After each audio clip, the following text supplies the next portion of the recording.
तस्मै श्री गुरुवे नमः। अभी अभी धरती स्वरूपा ईश्वर रूपा साधी सुजाता जी भक्ति भरे भजन सुना रही थी और हमारे प्रिय साधु राम जी भी ऐसे ही कर रहे थे। तो मेरे आंखों से मीठे मीठे आंसू आ रहे थे। वो बोलने की मैं स्थिति में नहीं था।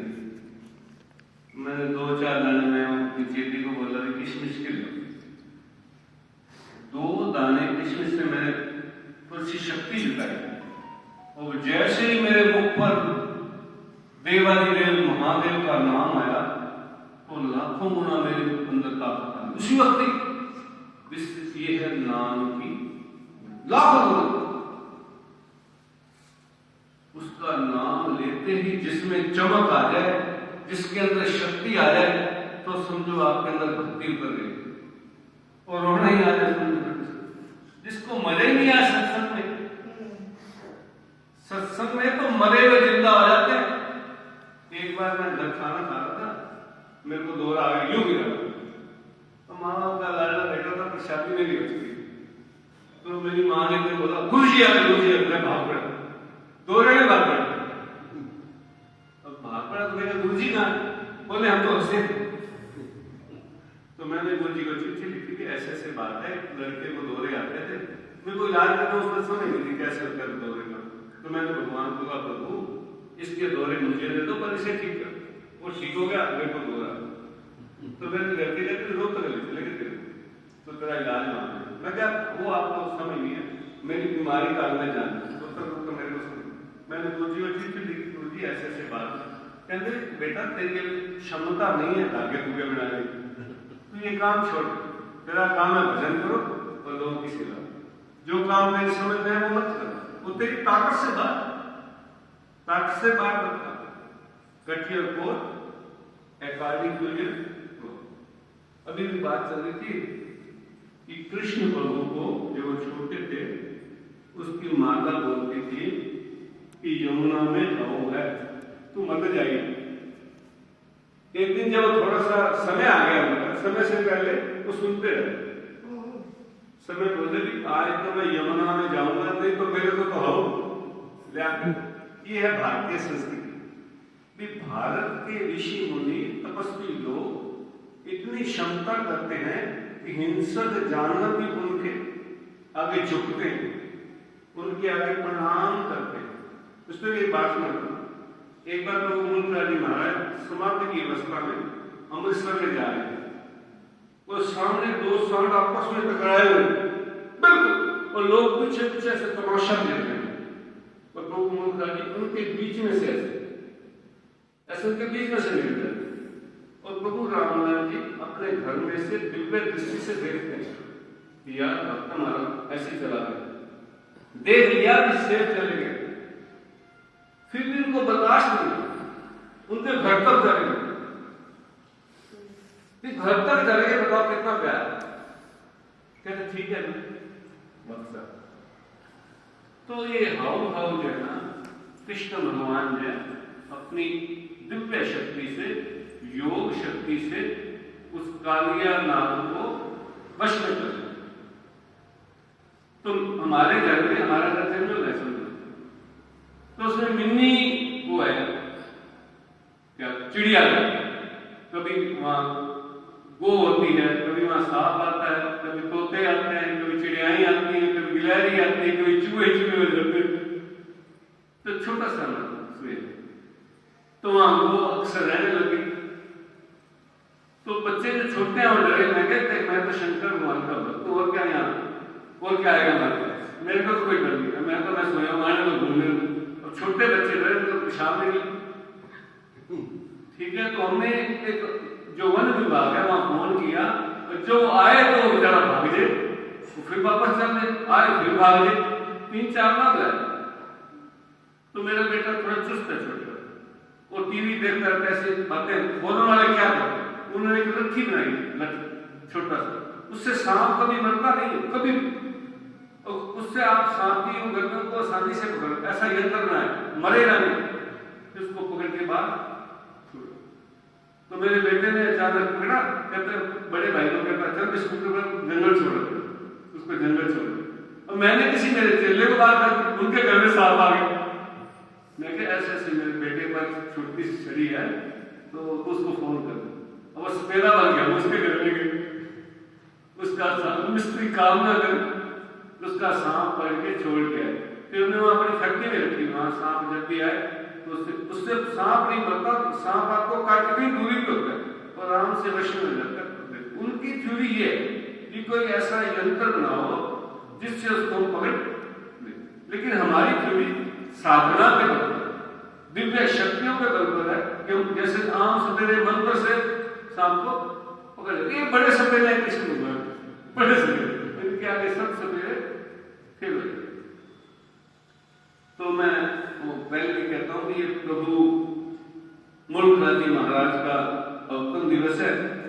तो आज मेरे दिमाग में आया, तो अचानक कभी आप ऋषिकेश गए हो तो रेलवे रोड पर हमारा बहुत अच्छा मंदिर है, किसी ने पता नहीं कैसे वहां दुकानें लगानी, इसका मैंने समझ पाया। लेकिन जब प्रभु रामलाल जी ने देखा, बोला जी मेरे को ये बर्दाश्त नहीं है दुकानें, बोले शटर अभी लगा रस्ते में शटर लगा, बोले मेरे चेले रहते दुकानदारी नहीं समझा, वो भी शटर बनना सड़क के ऊपर, वो बच्चे ले आते हैं। उन प्रभुओं ने प्रभु मुल्कराज जी को अमृतसर से बुलाया, बोले अभी हमारे पास आ गए। बोले हमने तुम्हें बड़ी उंगली आंख पर रखा, आज से तुम्हारी आंखें खोल दे। तो उन्होंने आंखें खोल दी। बोले आज से तुम जो है ऋषिकेश प्रचार करो, अमृतसर प्रचार करो, कभी आप यूपी जाए तो चांदपुर जुड़ जाए, मजा होता है। बोले चांदपुर में प्रचार करो। तो उनकी प्रशंसा करके आंध्र वाले लोग ना ये शास्त्रवानों के बात, शास्त्रवान लोगों का बहुत है, लेकिन किसी योगी को बहुत पसंद करते। उनको प्रभु मुल्कराज जी के बारे में पता था। वो 15-20 साल की, क्योंकि प्रभु रामलाल जी ने आज्ञा दी थी प्रचार आप करोगे, हम तो तुम्हारे अंदर बैठे। तो 13-14 भक्त आंध्रा से और 13-14 संस्थाओं के आगू उन्होंने कहा कि आप आंध्रा चलो और हम आपको जानते हैं, आप अपना सत्संग करो। वो पढ़ रहे हो तो बिल्कुल नहीं जी, बोलो पढ़ा ऐसे नहीं करते, पढ़े है नहीं, उनकी भाषा जानते हैं, उनको लेने आए। जब वो लेने आए तो उन्होंने कहा कि जब मेरे प्रभु कहेंगे तो हम आने। उनको चिट्ठियां आने लगी आंध्रा से, आप आओ आप आओ। फिर वो मैंने भी डेट देख रहा था, 15 दिसंबर सन 1945 में वो वहां गए आंध्रा, जहां मैं भी गया मेरे गुरु जी के साथ। वो गए थे अपने स्वामी देवीदयाल जी को साथ लेके, स्वामी देवीदयाल जी मुझे साथ। तो आंध्रा में चले गए और 21 जनवरी को वहां पहुंचे। अगर आप जाए गणपुर राम नाम क्षेत्र है, जहां राम नाम की धुन होती है, 30-40 हजार लोग वहां इकट्ठे होते। तो जब अल्लाह का एक सिस्टम है कि जब कोई व्यक्ति महान पुरुष आएगा उसको हाथी पे चढ़ा देते हैं, बहुत उसको सजा के हाथी पे चढ़ा दिया, शहरों में उसकी शोभा यात्रा निकालते। पहले एक बैंड बजता है, आगे उसके आगे एक और बैंड बजता है, उसके आगे एक और, उसके आगे पंडित भी ये योगी आ रहा, देखिए वहां सत्संग कर। तो आगे चले गए, तो गए, कहते हैं ज्यादा 15-20 मिनट बोले। उन्होंने कहा ध्यान लगाओ ऐसे, कहते अपने अपने इष्ट का ध्यान करो।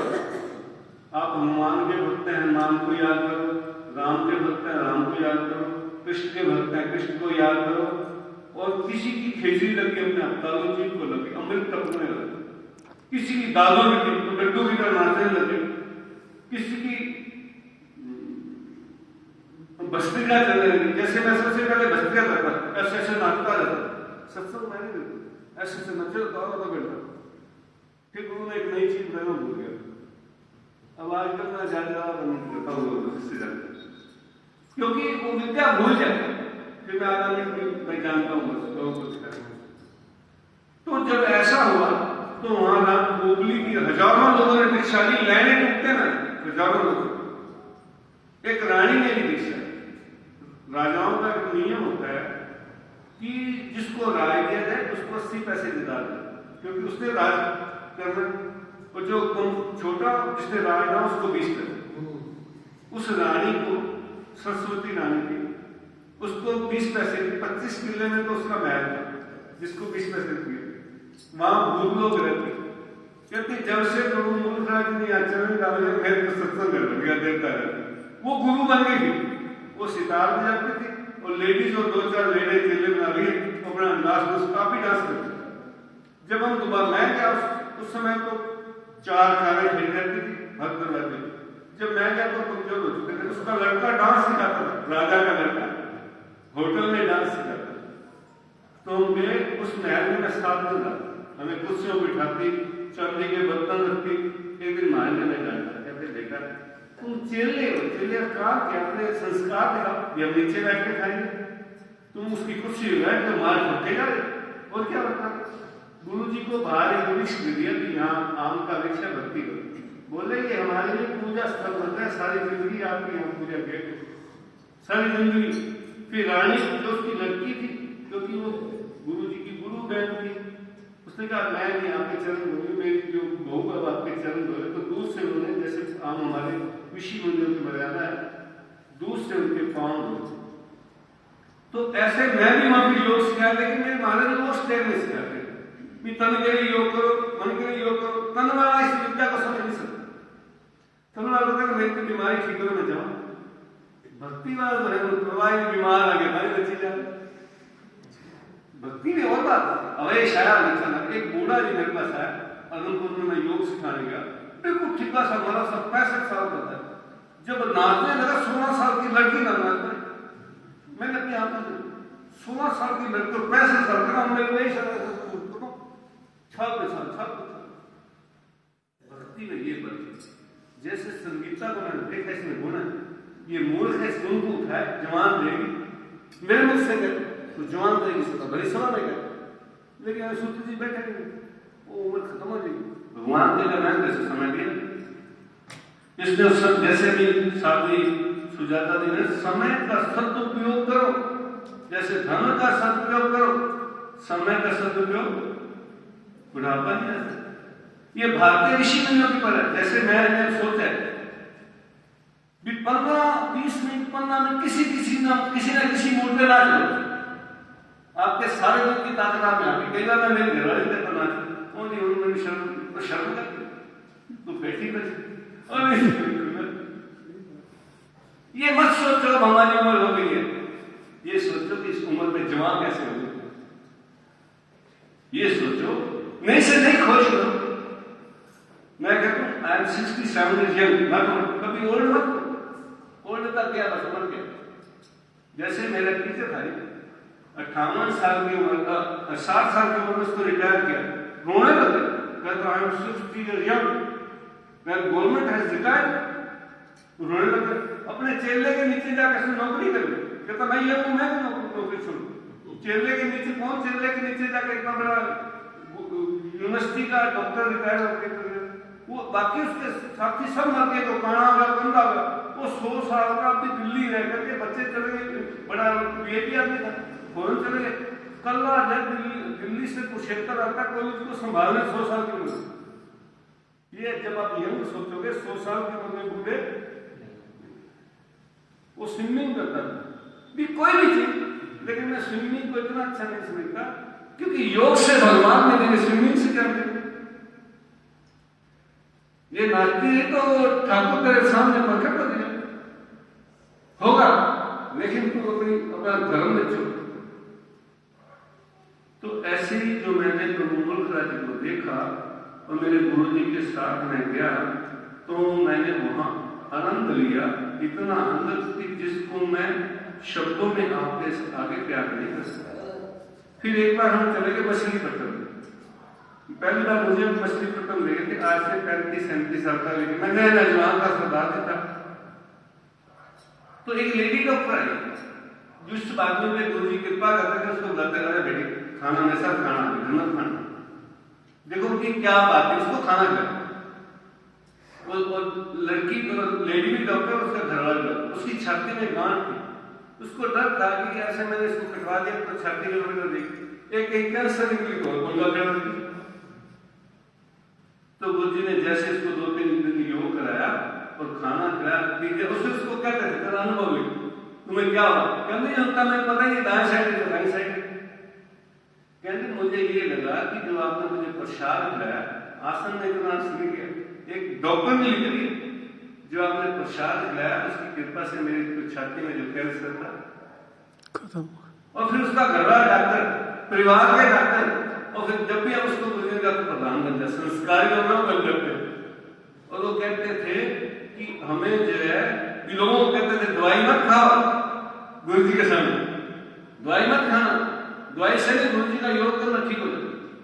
बस एक नई बात आगे सुना के, एक घर में जाते थे, उसका बाप प्रभु मुलराज जी का चल रहा था, उसका लड़का स्वामी देवीराज जी का चल रहा था। तो गाड़ियों में घुमाते थे, डॉक्टर थे, हर बार जब भी आते तो खाना बढ़िया करते, लेकिन उनका नियम था कि घर में जो बूढ़ा है उसको कमरे में ढक दो।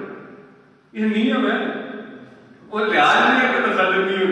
मतलब आप कहते हैं कि लोग सेवा कर दो, एक कमरे में बंद कर दो, कोई आए उसको दिखाओ ही मत, बोली की तरह, बस कमरे में ही रोटी ना तो बंद कमरे वो खा लो। तो कहते हैं मेरे बाप को भी ऐसे किया था, मैंने मेरी माँ को घर रखा, अब मेरा नंबर आएगा मैं तो जरूर। तो ये जगह जगह जाके घाट घाट का पानी पी के इस समझ आता है कि जिंदगी, इस जिंदगी को समझने के लिए और भगवान की कृपा को पाने के लिए मोटी सी बात है कि भगवान का भजन करते रहो। जो भगवान का भजन करेगा वो सुख पाएगा, नहीं करेगा तो लिख लो अगला जन्म अच्छा मिलेगा, रोना भी पड़ेगा यहाँ भी और अगला जन्म भी अच्छा। मेरे पास 100 जन्म का पैसा है, 100 जन्म का दिव्य दृष्टि रखता हूं। वो कारण क्या है कि हम गलत काम करते हैं, पैसा तो गलत काम करने से जाता है, जो गलत काम नहीं करेगा उसका पैसा। फिर उन्होंने एक बार कह दी, या तो उसका सदुपयोग कर लो पैसे का, या दान कर लो, या फिर छापे करेगा, दोबारा तो किसी काम नहीं है, ठीक है ना। तो मैं तो लेने चले चेक करना 700-800 रुपए, जब खर्चे घर के ऑर्डर उड़ा पैसे होता है 800 रुपए। और रामदास जी महाराज की जय हो, कृष्ण भगवान की जय हो, स्वामी देवीराज महाराज की जय हो। विश्व ईश्वर सुधामा देवी